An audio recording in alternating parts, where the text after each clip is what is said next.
Souvenez-vous, c'était en 1994.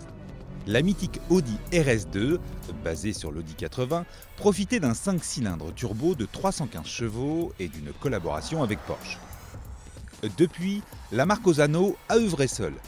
V6 biturbo de 380 chevaux en 2000, V8 atmosphérique de 420 chevaux en 2006, puis porté à 450 chevaux en 2012. Pour 2018, on aurait pu rêver d'un V10 comme les grandes heures de la RS6. Mais il faut faire avec l'ère du downsizing. Il s'agit donc d'un V6 2,9 litres biturbo de 450 chevaux, mécanique d'ailleurs partagée avec les Porsche Panamera et Cayenne. Et bien sûr, on restera nostalgique du caractère pointu du précédent V8 Atmo et de ses envolées métalliques entre 5000 et 8500 tours minute. Mais ce V6 biturbo bourré de couple se révèle cohérent avec la philosophie d'un tel break. Certes linéaire, la poussée imprime dans le siège jusqu'à 6800 tours minute tout de même.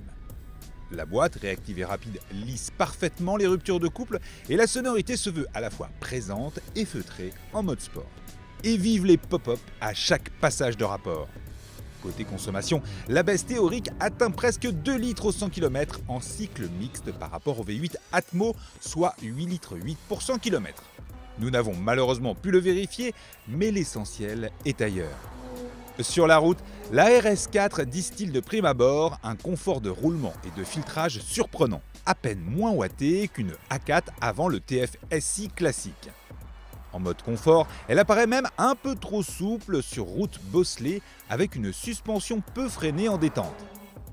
En passant en sport, l'amortissement se raffermit sensiblement sans pour autant malmener les vertèbres. Avec près de 1800 kg sur la balance, il était difficile de parier sur une agilité hors pair. Cet Audi nous a pourtant bluffé sur les routes sinueuses du sud de l'Espagne avec une direction précise et directe, un train avant incisif et accrocheur et un arrière enrouleur, voire joueur si on lui demande. Associé au différentiel arrière Quattro Sport qui renvoie davantage de couple sur la roue extérieure, le système Quattro permet de tirer pleinement parti de la motricité sans rendre le comportement trop neutre. Un côté ludique qui n'est pas sans rappeler une certaine Focus RS, mais n'imaginez pas non plus de posture extrême de propulsion type BMW M3.